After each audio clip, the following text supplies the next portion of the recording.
5 August স্বৈরাচার পতনের পর দেশ জুড়ে বৈষম্য বিরোধী আন্দোলনে সাধারণ মানুষের প্রত্যাশা ছিল শান্তি, সুবিচার ও একটি নিরাপদ ভবিষ্যৎ।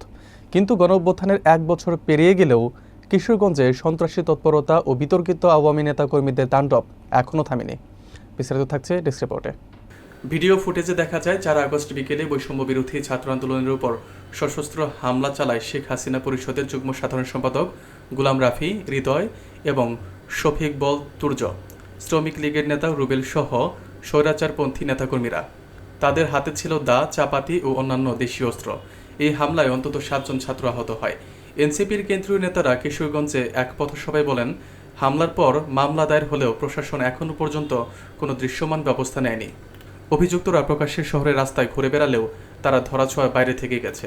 এতে জনমনে প্রশ্ন উঠছে, প্রশাসনের এই নীরবতা কি স্রেফ ব্যর্থতা, নাকি এর পেছনে রয়েছে প্রভাবশালী মহলের ছায়া?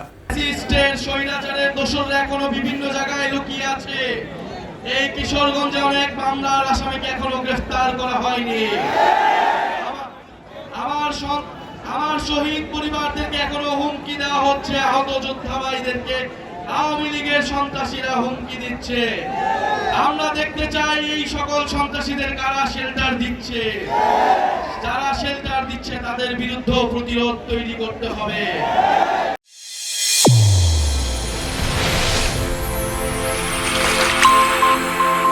চ্যানেল A1 হৃদয় রেসপন্স।